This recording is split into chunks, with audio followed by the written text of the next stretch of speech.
Thank you for coming back together. The next person I would like to introduce here is Dr. Ray Andrew. He owns a medical practice that specializes in some non-traditional medicine. And Lewis, my coworker Lewis Miller, met Dr. Andrew, and he instantly knew this guy's got to speak at the Beyond Building Project. So in true fashion to what we are doing at the Beyond Building Project, it's not just about building beautiful buildings, although that is certainly part of what we're here to do and talk about, but it's how do we build better businesses, how do we build better relationships, how do we build better selves, how do we build better community, and so certainly your health is a part of that. And so I'd like to, without further ado, welcome brother, my brother, new brother, Andrew to the stage.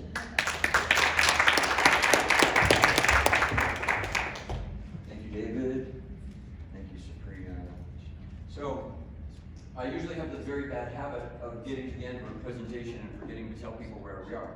So, so I'm the medical director of Prestige Wellness Institute, and people come from all over Utah and surrounding states in California to our offices in Springville and Moab to get their health back. So, now, how many here are in the building industry in some way, form, or fashion? Okay, so I guess I'm in the right place. So, you build with dirt and steel and concrete and wood. I'm in the building industry too, only I build with amino acids, fatty acids, carbohydrates, herbs, hormones, peptides, you name it. Both of us have something other than building in common, and that is we build with love. And I could hear that from David as he was giving his introduction at the very beginning. Love is critical to everything we do, and most people don't think of love as part of building buildings, but I think David does. And probably a lot of you do as well. Now, other people would think I'm in the healthcare industry, and whenever you hear the words health and care together, what are the first things that come to your mind? Doctor. What else? Insurance. What else? Hospital. What else? Expensive. Do we think of broken bones, of heart attacks, of Alzheimer's, of the last time you went to the doctor because you cut your thumb or whatever?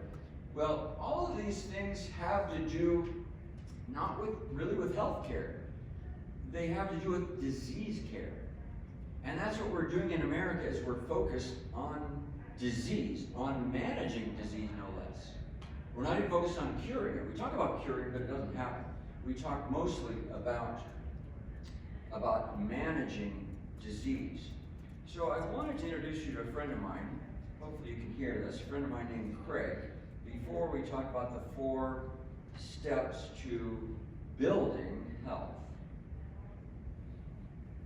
So excited to be here to tell you about my experience here with Dr. Andrew and Prestige Wellness. In just a short 3 months, it's changed my life. When I think back to what was going on with me prior to my meeting Dr. Andrew and Prestige Wellness here, I was just an executive, just going to the grind every day, just trying to figure out how to stay afloat. I remember this one time where Dr. Andrew showed me a picture in a book and said, "Hey, which picture describes you?" And I remember it was this picture of this guy, trying to prop his head up, coming out of the bed this morning, just trying to figure out how to just get the energy to go through another day. And so, for me, I just had a lot of challenges like that. Starting to get old and just trying to keep up with the stress of the day, and I've just seen some miraculous things happen in my life. My wife was going to spend time here with Dr. Andrew, recommended me to come over here and meet him and look at what he could do for me, and it's honestly, it has changed my life. I have a lot more energy. The protocols that I've been going through are things that, because I've been to doctors before, and I've never had a doctor sit down and actually listen and be able to help me through, kind of the things that are ailing me. Definitely on the journey to be healed, and it's made all the difference. And I'm a better leader. I'm able to work with my teammates a lot better. I have a lot more energy and just a lot happier outlook for life here. And what Craig didn't tell you is that, well, you got it that his wife dragged him in, because usually it's the woman who's more in tune with her own health needs, and the man just blows things off, just powers through it, or doesn't realize that anything is going on, or he thinks like Craig did, oh, I'm just getting older. But what Craig didn't say is that he didn't come in with any specific complaint, like, I have belly pain, or I have headaches, or whatever. He just said, what can you do to help me out?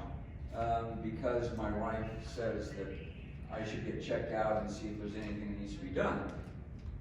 I'm going to run through a bunch of slides, and if there's anything of interest on them, you'll want to scan the code here, and then you can get it next week, because I'll probably go too fast for you to write anything down if you decided you wanted to.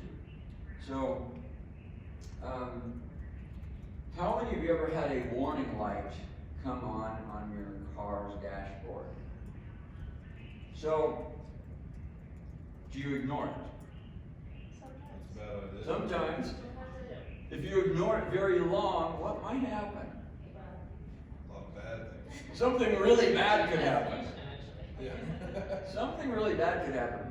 So let's say that you take it into the mechanic, and the mechanic says, I tell you what, I've got the solution for this. I've got some duct tape right here, and we put it right over that light, and then you don't have to worry about it anymore. That work? Maybe not? Okay, how about if he says, well, it sounds like it's a spark plug. Let's just put a new spark plug in and see what happens. Sound like a good idea? Maybe not? Or might he hook it up to the computer and do some diagnostics, see what's going on with this car that caused it to trigger that light to go on. And then once he or she figures out what's wrong with it, then they may, then usually they come up to you and say, okay, here's the problem, here's some options, you can get a new one, you can get a refurbished one, you can have me jerry-rig the wires, what would you like? Here's the cost, you can get the cheap tires, the expensive tires, whatever it is. And then you say, okay, I want to do this, right? Well, once the problem is fixed, then of course the light doesn't keep coming on. But our bodies are kind of like these dashboards. They give us warning lights as well. Only those warning lights are in the form of what we call symptoms. And oftentimes we don't realize that those warning lights are really warning lights. For example, you could have some belly pain, and if it goes away in a day, then maybe no big deal. But if it keeps going on and on and on, then you might be tempted to just take a little pill and just try to make it go away, which is what we call putting a piece of duct tape over it. Or you might have headaches, or you might have fatigue, or insomnia, or depression, or what else? Any number of bloating, belching gas, any number of symptoms, those are actually warning lights. So if we have a warning light, and we go to the doctor and he says, well, it's your gallbladder. It's not working, it's only working at 40%. So let's take it out. Does that sound like a good idea? It did at the time. I have mine gone. It's tempting. I had a patient not too long ago who said, said, so wait a minute, the doctor told me my gallbladder was only functioning at 40%, so he said he wanted to take it out. Well, doesn't that make it function at 0%? Why don't I just fix it instead, which he did. Now, some of you may have heard of this thing called the purple pill. The purple pill is magic. We learned about it in medical school because it solves all the world's problems. So does the blue pill. So does the blue pill. So it's it makes your heartburn go away and your belly pain go away, and you just feel so good for 24 hours at a time.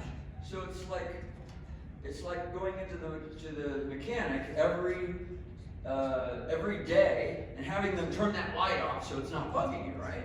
Because it only works for 24 hours at a time. But the problem is it doesn't fix the cause of your heartburn. It doesn't even care what the cause of your heartburn is. And the other problem is, whatever's causing your heartburn, could it be causing something else? Actually, it is. And what if that purple pill itself has risks of its own, like stomach cancer, or Alzheimer's, or osteoporosis, or death, or deficiencies of vitamin D, calcium, magnesium, molybdenum, zinc, iron, there's a bunch more, and proteins. There are a lot of consequences that are not addressed, or I should say consequences that are created by covering up that light on the dashboard. So sometimes, when we're young anyway, well, okay, you guys are all young, but when we're younger, when we're teenagers, we might feel like Ferraris. And then, as we add a few birthdays, sometimes we feel a little more like this.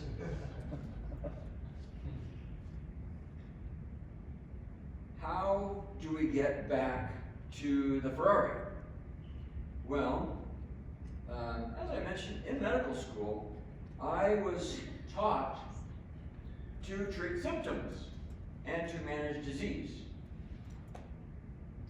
But that doesn't solve problems, because the average trajectory of the human is to start up here, let's say at birth, in their peak health, and then just go like this over time, sometimes have a big dip, but people don't tend in our system to get better and better.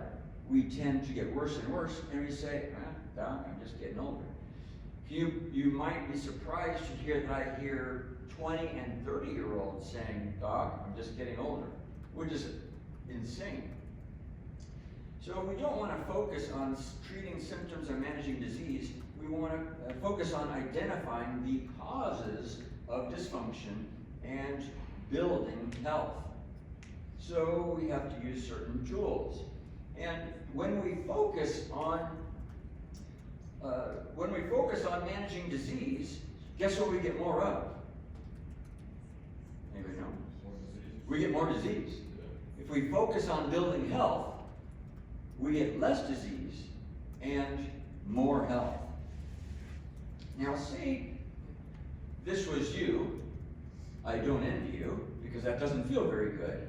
But if we put those bones, if we held those bones together for a while with a cast or with pins,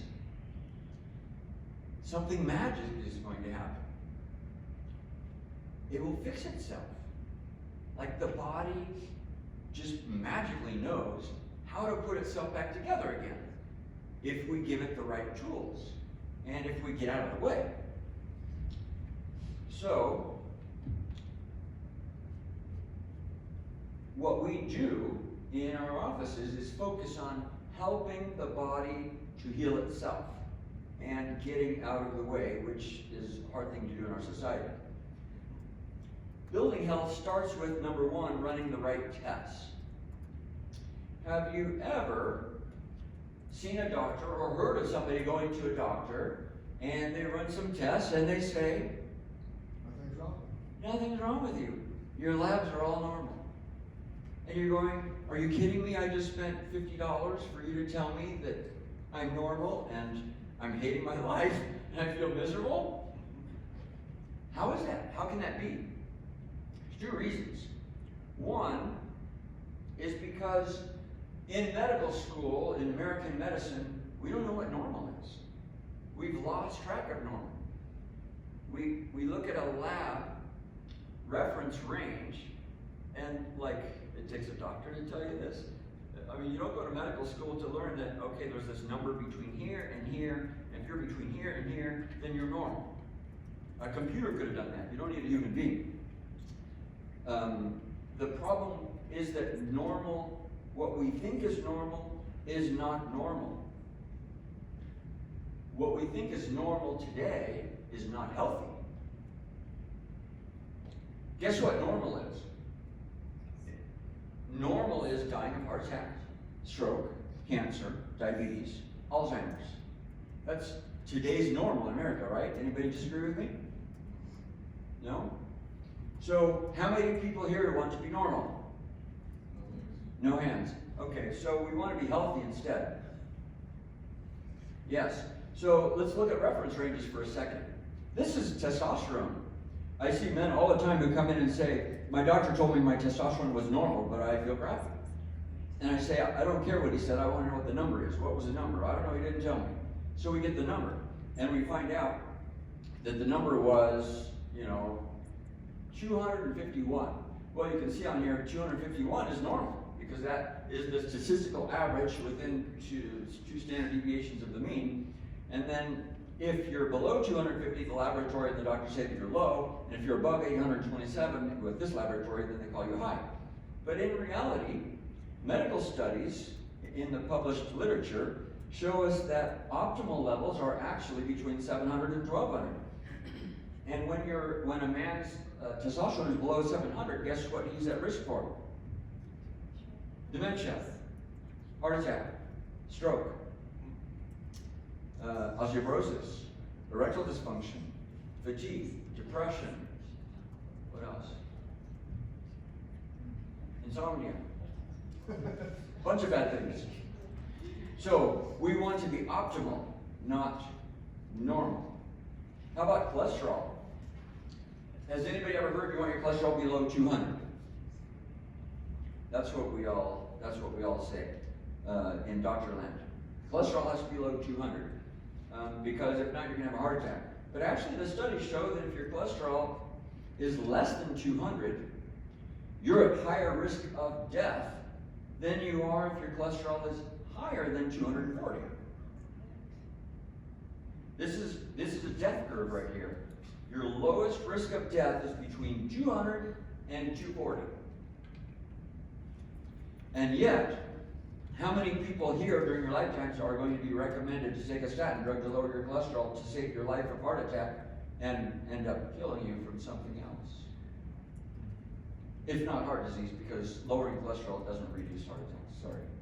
That's not what the data shows, but that's a different story. So we have to understand what's normal.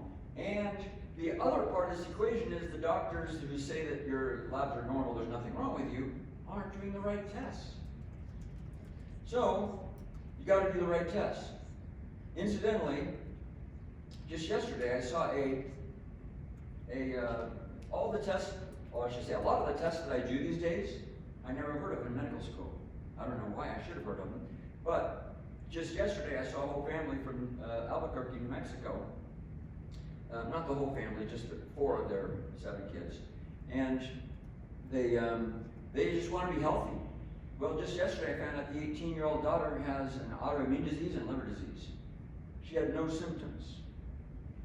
She would not have symptoms for up to another 15 years before she came to medical attention, had we not run the right tests. So number 1 is running the right tests. Number 2 is giving the body what it needs. So what does the body need? It needs a healthy diet and lifestyle to begin with. That's the foundation of your building here.